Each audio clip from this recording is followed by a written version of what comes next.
RCB जो है वो नंबर 1 पे आ गई है और विराट कोहली की टीम, और जीटी नंबर 2 पे है, एसआरएच नंबर 3 पे है और पंजाब किंग्स नंबर 4 पे है। तो उमर, अभी बात करें अगर करंट टेबल देखिए हम लोग, तो आपको क्या लग रहा है टॉप 4 टीम्स क्या थ्रू आउट यही रहेंगी या ऊपर नीचे हो सकती है, और क्या पंजाब किंग्स कमबैक करेगा? देखिए, अब तो वैसे ही मार्जिन ऑफ एरर बहुत कम रह गया। जिस तरह से जो है आरसीबी ने टर्न अराउंड किया है, Yes. डेफिनेटली उनकी तो कंफर्मेशन है, मतलब आगे जो नॉकआउट स्टेजेस है उसमें। तो मुझे ऐसा नहीं लगता इतना, लेकिन हाँ, पंजाब किंग्स जो है वो कहीं अपलिफ्ट कर सकता है। तो कोई मेजर चेंज मुझे नहीं लग रहा। वैसे चांसेस तो है, लेकिन मे बी जो टॉप 4 है यही रहेंगे। अगर पंजाब किंग्स हारती है तो फिर चेन्नई ऊपर आ सकती है। Yes. चेन्नई का भी एक, इसलिए मैं चाह रही हूँ ना, आज पंजाब अपना 12वां मैच खेलने जा रहा है, मतलब 12 मैचेस हैं इनके, और चेन्नई जो है वो 11 मैच खेली है अभी। उनके पास ये चांस है, अगर पंजाब हारता है और चेन्नई जीतता है तो फिर वो उसके साथ ऊपर, उसके पॉइंट्स उसके पास इस टाइम पे आरसीबी के पास 16 पॉइंट्स हैं, उसके बाद गुजरात टाइटंस हैं उनके पास भी 16 हैं, फिर ये सनराइजर्स हैदराबाद है 14 पॉइंट्स के साथ तीसरे नंबर पे है, पंजाब किंग्स 13 पॉइंट्स के साथ, चेन्नई के 12 है और पंजाब किंग्स, हाँ अगर पंजाब किंग्स आज के मैच हारती है तो फिर तो टॉप 4 में नहीं है वो। मैं इसलिए कह रही हूँ कि आज पंजाब किंग्स हार जाए ताकि टॉप 4 से नीचे आ जाए और सीएसके नंबर 4 पर चला जाए। अच्छा, टॉप 4 टीम्स उमर कौन सी होंगी आपकी? 1 मिनट दिखाना लिबे जरा जी, 2 मिनट देखें। आरसीबी, जीटी, और अगर सीएसके जीते तो आई विश, क्योंकि महेंद्र सिंह धोनी, मैथ्यू हेडन वगैरह जैसे लेजेंड्स खेले हैं इसमें, तो ये ज़रा अच्छी टीम है, नॉस्टैल्जिया है ज़रा। तो सीएसके, आरसीबी और पंजाब किंग्स और जीटी।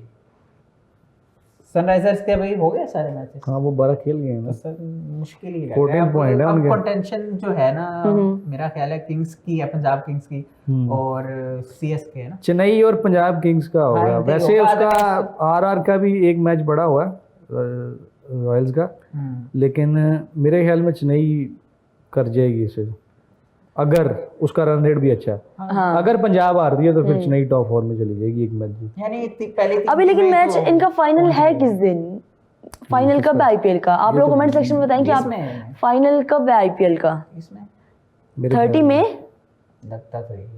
30 में के हिसाब से फिर तो बहुत कम मैचेस रह गए इन लोगों के पास। अब तो बहुत कम मैच है। 31 मई को। सो मुंबई इंडियंस तो बाहर होगी है ना 16 यार, कि नहीं? अभी आरसीबी और मुंबई इंडियंस तो बाहर हो गई है। मुंबई इंडियंस तो बहुत नीचे चली गई। मुंबई इंडियंस, आरसीबी और ये जीटी तो कंफर्म है ना, ये तो दोनों कंफर्म है। ओके, एसआरएच भी लग ही रहा है, वो भी 14 पॉइंट के साथ चूके है, एक मैच बड़ा मुकाबला है, चौथे spot. I guess Punjab Kings और सीएसके के दरमियान मुकाबला होगा। मुकाबला चौथी पोजीशन के लिए होगा। हाँ, पंजाब किंग्स का और चेन्नई सुपर।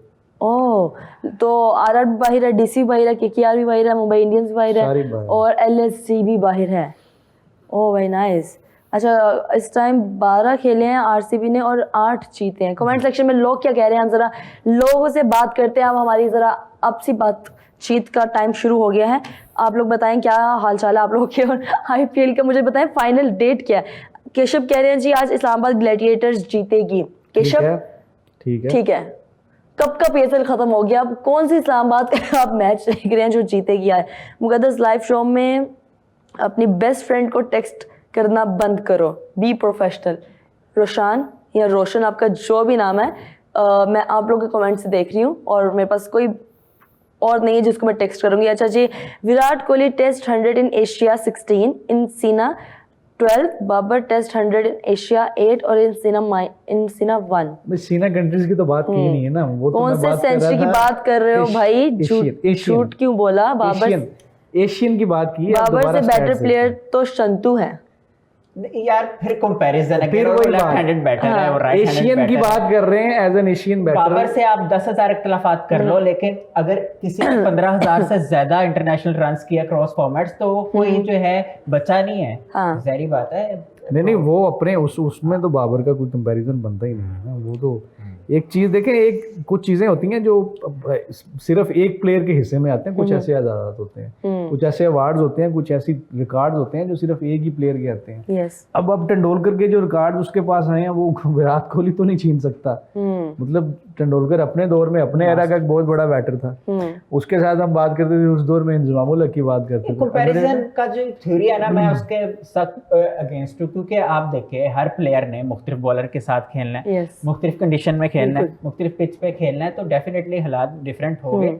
वो उस दिन क्या वैल्यू ऐड कर रहा है अपनी टीम के लिए, क्या वो जिता पा रहा है या नहीं जित पा रहा है, ये चीज जो है मैटर करेगी सबसे ज्यादा। और आप कंपैरिजन नहीं कर सकते। हाँ, किसी प्लेयर से आप क्या सीख सकते हो, उसकी कोई शॉट से आप मुतासिर हो, जैसे महेंद्र सिंह धोनी हेलीकॉप्टर शॉट लेकर आए, एक इनोवेशन थी, ठीक है। The legendary Younis Khan sweep बहुत अच्छी खेलते थे, स्पिनर्स के अगेंस्ट बहुत अच्छा खेलते थे, चिंगम छुपाते हुए काम रखते थे अपने आप को।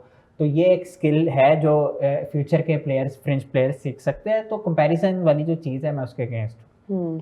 और दूसरी बात ये थी कि पैट कमिंस के हवाले से, कि ऑस्ट्रेलिया के जो कप्तान है रेगुलर, उनके हवाले से खबर चली थी एक ऑस्ट्रेलियन आउटलेट में कि वो जो है रिलेक्टेंट है कि बिग बैश लीग खेले, वो और जो बिग प्लेयर्स है ऑस्ट्रेलिया के, और साउथ अफ्रीका की जो T20 लीग है वो खेलना चाहते हैं, क्योंकि उनके जो कॉन्ट्रैक्ट है बिग बैश लीग का, उनकी वो फीस नहीं बढ़ रही, बकौल जर्नलिस्ट ने इंकशाफ किया।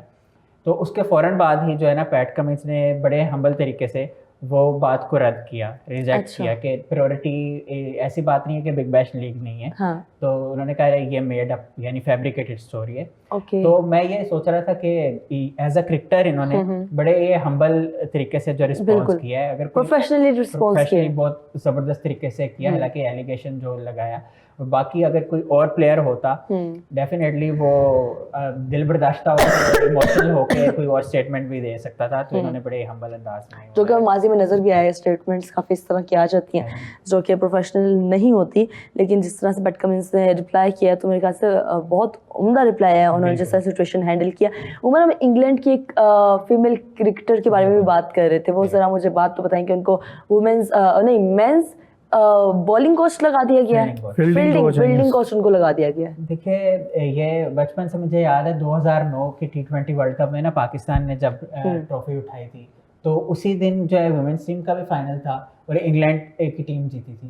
तो सारा टेलर तब से वो खेल रही थी इंग्लैंड के लिए, और अब क्योंकि वन ऑफ द बेस्ट जो है विकेट कीपर समझी जाती है वुमेन टीम की हिस्ट्री में सारा टेलर, तो उनको जो है फील्डिंग कोच अपॉइंटेड कर दिया गया। पहले ये कुछ महीने पहले खबर चली थी कि चांसेस है, और उनको अब अपॉइंट कर दिया गया है, और न्यूजीलैंड के खिलाफ जो असाइनमेंट होगी उसमें वो चार्ज संभालेगी अपना, और ये पहली खतून क्रिकेटर बन रही है जो कि इंग्लैंड की मेंस टीम के साथ एज अ कोच वो अपॉइंट हो रही है। तो it's a big deal and this shows के, हालांकि हमने आगे भी बात की थी कंडीशंस वगैरह और बॉल वगैरह जो है वो सारी डिफरेंट होती है जो वुमेन टीम्स में जो होती है, लेकिन स्किल की बात है, बिल्कुल बढ़िया उनकी अचीवमेंट है, हैट्स ऑफ टू हर।